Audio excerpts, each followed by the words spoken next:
Have you ever wondered what happens when a billionaire crosses paths with his past? Maya Williams, is that really you? Jonathan Langston, still tall, still pristine, still commanding every room he entered, except this one. Because in this room, in this corner of an indifferent world, Maya Williams held what was left of a life he once refused to claim. She blinked, the disbelief hard to untangle from the fatigue. "I thought I'd lost you forever," he said softly.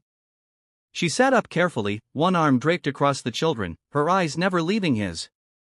"You did? Oh." He took a tentative step closer, his voice cracking. "Why are you here? Like this?" Maya didn't respond at once. Her silence was deliberate. It was the only power she had left, and it hung in the air between them like a wall. He saw her now, not the woman in a pressed apron arranging orchids in the foyer, but the mother, worn thin, huddled on the floor in a too-thin coat. Her lips were cracked, her eyes red-rimmed. The twins were wrapped in a single blanket, their tiny shoes tucked close to her body as if she could keep them warm by willpower alone. "I didn't know," he whispered, shaking his head. She let out a hoarse, bitter laugh. "No, Jonathan, you didn't want to know." Wait, could this be the moment everything changes? A year ago, she was the warmth in his home, his quiet joy, his safe space. She wasn't just the housekeeper. She was Maya. The woman who understood his silences, who made him coffee without asking, who stayed late just to sit with him when the world got too loud. The woman he loved, but he didn't choose her. If you felt connected to the character in this story, give this video a like and comment where you're watching from. You never know, someone near you might be watching, too. And don't forget to subscribe for more powerful stories, brought to you by BUP Stories. He shows Claire, his fiancée, the woman with the political family, the proper background, the strategic name that made Langston real estate more palatable to the board. When rumors began to swirl, Claire acted fast. She noticed the long looks, the quiet laughter in the kitchen, the late-night walks. So when a bracelet went missing, one she had likely misplaced herself, she spun it into something more. She accused Maya of stealing, painting her as a manipulative opportunist. And Jonathan said nothing. He didn't question it. Not openly. Because part of him, nurtured by years of whispered boardroom warnings in country club stares, wondered if it might be true. He let her go. He didn't fight for her. He feared scandal. He feared what it would do to his reputation. And buried beneath that, he feared that Maya had betrayed him. What he didn't know, what she never had the chance to tell him, was that she was pregnant the day she left with twins, his children. "I tried to find you," he said, kneeling down. "You disappeared." "I had to," she murmured. There's no dignity in begging for the truth. The children stirred in their sleep. Naomi pressed closer into Maya's side. Elijah whimpered softly, half dreaming, half alert. Jonathan glanced at them, confusion dancing across his face. "They're not," he started. "They're mine," she said firmly. "In every way that matters," he paused. "You should have told me. I wanted to, but you wouldn't even look me in the eye. You let her frame me. You let them throw me out like garbage." His head bowed. "I thought maybe it was true. I was scared. I didn't want to believe it. But he choked. "I was afraid to be wrong." Maya shook her head. "No, you were afraid to be seen with someone like me." Her voice was calm. Devastating. He had no answer. "And now," she added, her tone sharper, "I'm sleeping on a floor with your children because every social service I applied for has suddenly reassessed my eligibility." She locked eyes with him. "You know what that means, Jonathan? You and I both do. A black woman, 2 kids, no job, no address, no husband." He looked away, his jaw clenched. She exhaled hard. "The bank cut off my benefits 3 weeks ago. Told me to reapply after further verification, which is code for we're done pretending to care." Jonathan stood suddenly, pulled out his phone, whispered sharply into it. Within minutes, a black SUV rolled up to the departure's curb. Heated seats. Quiet engine. Come with me, he said. You and the kids. I'll get you somewhere safe. Maya didn't move. Her hand tightened around Naomi's shoulder. Why? She asked. He looked at her, bare and open. Because I loved you, and I still do. And because I failed you, I didn't stand up for you, and I can't take that back. But I can try to make something right. Hold on, will Maya take this chance for a new beginning? She studied him, searching for the mask she used to know. But it was gone. There was no performance here. Only a man stripped of excuses. You think a hotel room fixes this? No, he said, but it's a start. I don't want charity. It's not charity, he said. It's a debt. The words hung in the air. She looked down at her children, asleep in the chill. Then back at the man who'd once broken her heart and now stood for the first time without hiding behind silence or pride. I can't forgive you, she said. I'm not asking you to. She rose slowly, carefully lifting the children into her arms. Her legs wobbled from the cold and the long nights without sleep. But she stood tall. Drive, she said. They moved through the terminal in silence. People watched, some whispered, but Maya didn't look back. At the hotel, Jonathan handled everything quietly. No name, no questions, no headlines. The children were tucked into a warm bed with crisp sheets. Maya sat beside them, watching their chests rise and fall. A soft knock. She opened the door. Jonathan stood there holding a folder. What's this? Trust fund paperwork, he said, for them. No strings, no loopholes. She didn't take it. I told you I can't forgive you. He nodded. But maybe one day you'll let me do something right. Maya closed the door softly. She sat back beside her children and pulled the blanket higher over their little shoulders. For the first time in weeks, she exhaled, and outside the door, a man began the slow journey of redemption, one quiet act at a time. Maya stood by the hotel window long after the sun had begun to rise. New York City was already humming to life below. Cabs honking, crosswalks blinking, suited bodies darting from one glass tower to the next. But she wasn't thinking about any of that. Her fingers were still resting on the sealed folder Jonathan had left the night before. It sat on the small table beside the bed, untouched, heavy. Behind her, the twins were still asleep, their breathing soft and steady under the thick hotel comforter. Their cheeks looked pink again. Naomi had kicked off one sock in her sleep, and Elijah had rolled onto his stomach, peaceful, blissfully unaware of the world just outside that glass. Maya's chest rose and fell with a quiet ache. She had spent the night not sleeping, just listening to the sound of silence in a safe room, to the absence of fear, of cold, of police boots tapping too close. It was the first night in weeks her body hadn't jolted awake every 10 minutes. And yet, she couldn't rest because rest to her still felt like a luxury someone could snatch away. A soft knock echoed. She froze. Then a voice, low, familiar. It's me. Maya opened the door a sliver. Jonathan stood there holding 2 paper cups and a small bag from the cafe downstairs. I thought the kids might want oatmeal, he said, and maybe you'd want coffee. She stared at him for a long second. He didn't flinch. Didn't assume entry. Just waited. She opened the door wider. Jonathan stepped in, placed the food on the table, then paused when he saw the unopened folder. You didn't read it, he said, more observation than question. Maya folded her arms. Not yet. I understand. Oh. He looked around the room at the soft lighting, the kids sleeping peacefully, and then back at her. Do you? She asked, voice calm, but edged with something raw. I think I'm starting to. She motioned toward the chair by the window. He sat. She didn't. You let them ruin my name, she said. Not just your wife, your staff, your board, everyone who mattered in your world. I know, he said, and I didn't stop it. Why? Jonathan exhaled slowly, staring at his hands. Because I was afraid. Afraid of what it would cost me if I defended you.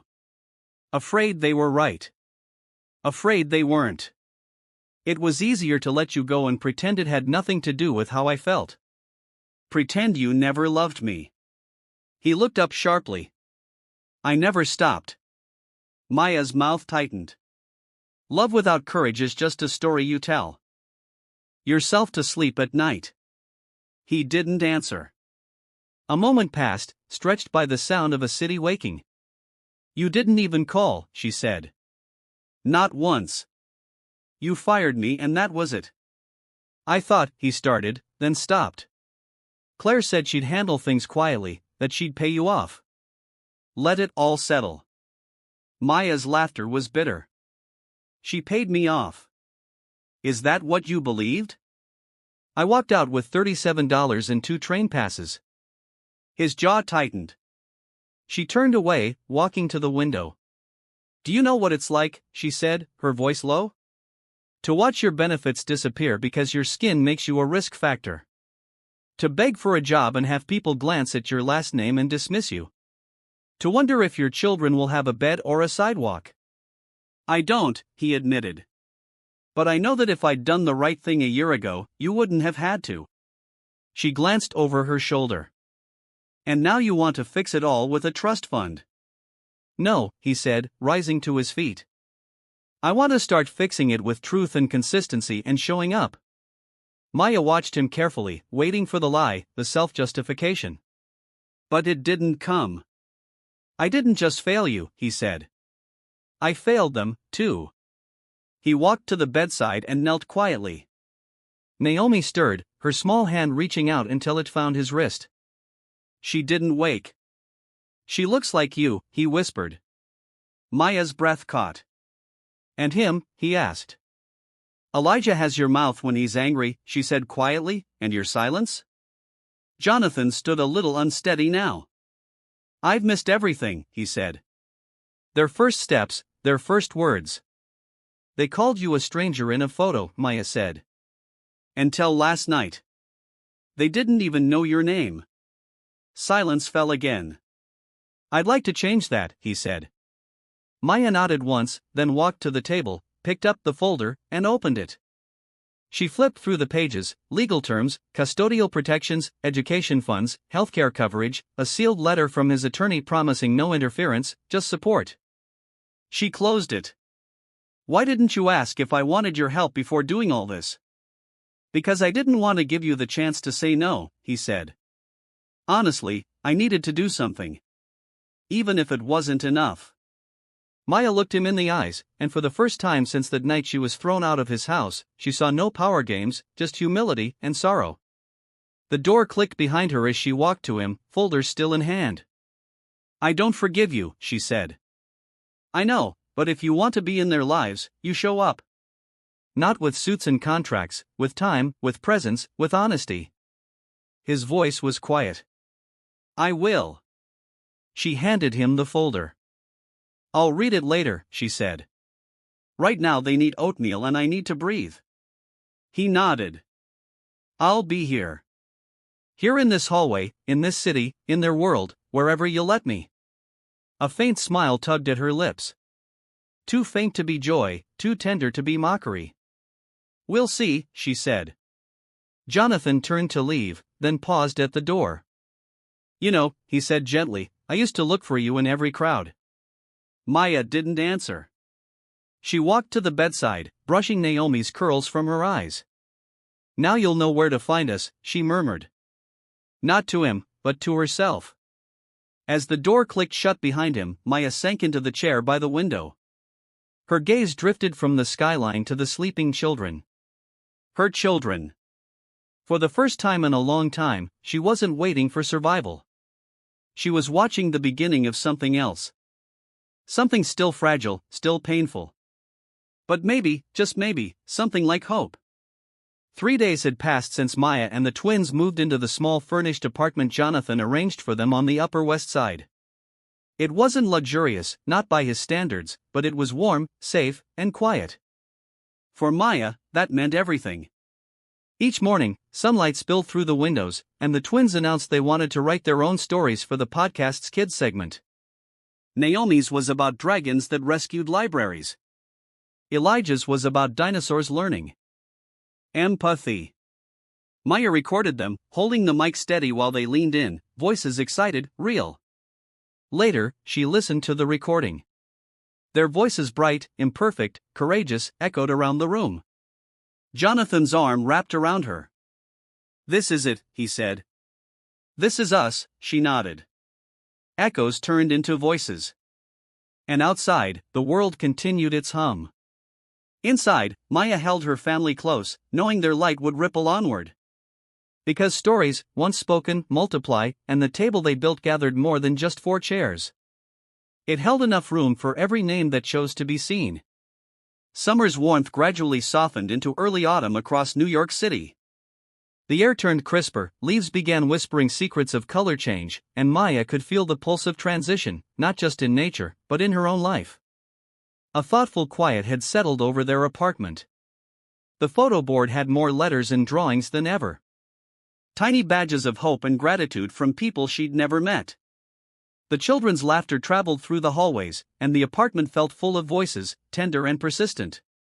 One morning, while stirring oatmeal, Maya paused. In the pot, swirling steam rose like a memory, warm and undulating. Her phone buzzed. It was the publisher again, this time with a proposal for a children's book based on Naomi and Elijah's podcast segment. Suddenly, their imaginative dragon and dinosaur tales might become paper and ink companions for other kids. Maya exhaled and whispered, "They're growing wings." That afternoon, she gathered the twins at the table. "You know your stories are special," she said. Naomi beamed. Elijah touched the drawing still pinned above the table with the 4 stick figures labeled us. She handed them blank pages and crayons. "How would you like to illustrate your first book?" Their pencils flew. Dragons with hearts, dinosaurs reading books, umbrellas that cried happy rain, families holding light. Maya watched the magic grow from their fingertips. And she thought, yes, we'll fly. That evening, Jonathan came home with news. The youth center had secured a local grant to expand their programming. Now they could offer after-school creative sessions, not only for writing, but art, music, and community dialogue. Their center would become not just a table, but a gathering place. Maya's smile spilled, roots even deeper. Jonathan nodded, the weight of it filling the room. Over dinner, the twins chatted about their day's adventures. Maya and Jonathan exchanged glances.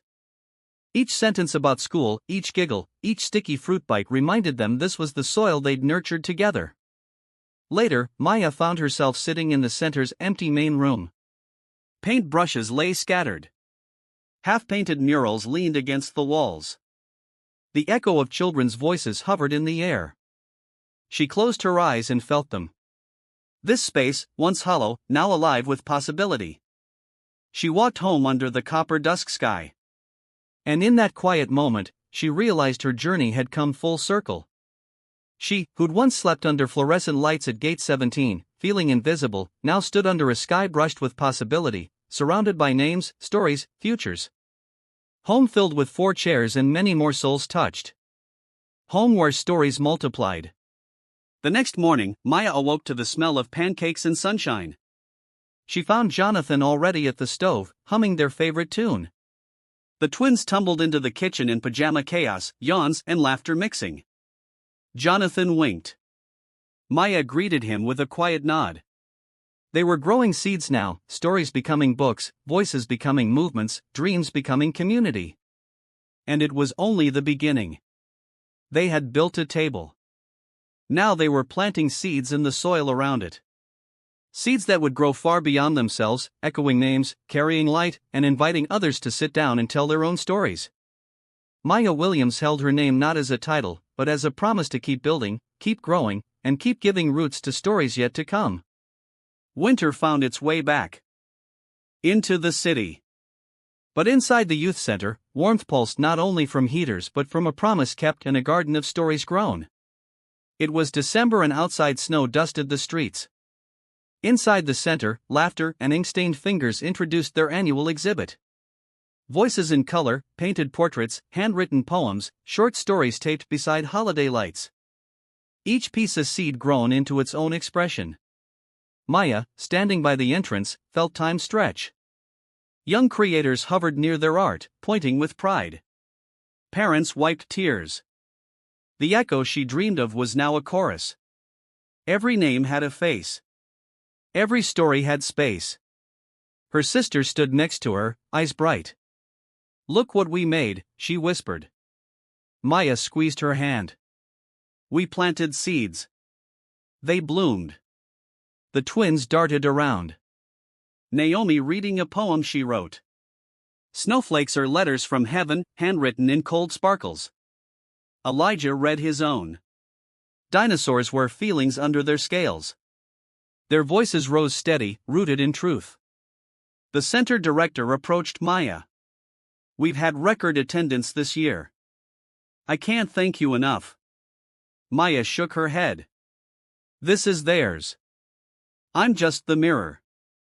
Later, during a moment of quiet, she sat with Jonathan in an empty classroom. Their shoulders touched. Silent communion. He looked around. "How did we get here?" She took his hand. "One truth at a time." Jonathan nodded. "And one morning when you thought survival was enough."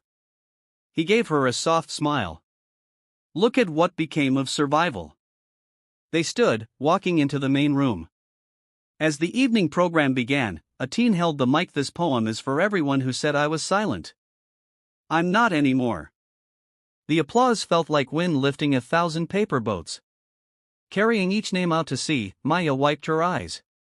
She turned to Jonathan. "This is our holiday moment." He nodded. "Our roots grew songs." They joined the applause. At home later, the apartment felt softer. Fairy lights from the tree. The scent of cinnamon cookies. Jonathan found a small box under the tree. Inside was the twins' illustrated manuscript. Dragons Rescuing Libraries and Dinosaurs Who Feel, their first children's book. Maya hugged the book to her chest, tears hot and full. They wrote it. Jonathan pulled her close. "You gave them space to write." That night they read the book together. Laughter, sticky fingers, small voices full of wonder. When the twins were asleep, Maya and Jonathan sat on the couch, holding hands around the soft glow of the last holiday light. She whispered, "This is the harvest season." He brushed a loose curl from her cheek. "And there's more yet to grow." Outside, snow fell gently, blanketing the city in hush. In their apartment, stories blazed softly, names spoken, voices gathered, seeds blooming into harvest. Mansfield had become more than a place. It was a beacon, a table, a garden, a home where anyone with a story, brave or quiet, could sit down, find roots, and be seen. And as the lights dimmed, Maya Williams' name glowed not as a whisper, not even a story, but as a resonance, enduring, resonant, and undeniably present. Winter's hush lingered outside, but inside their apartment, and in the soul of their lives, something stirred anew.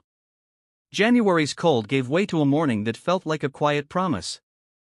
Crackling in the early light, Maya woke to the sound of Elijah quietly rehearsing his reading out loud. Naomi doodling dragons in their shared room and Jonathan humming softly in the kitchen.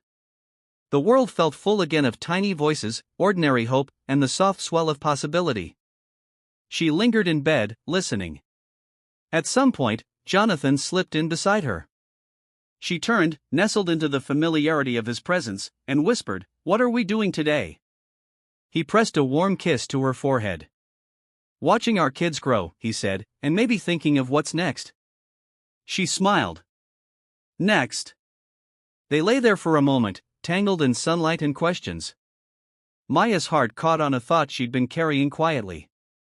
Their children would need something she never had: history. Roots told with pride. A story that didn't begin with shame or absence, but with love and arrival. After pancakes and a scribble-filled morning, Maya told the twins they had a surprise. At the youth center, she unveiled a new project, Our Story Circle.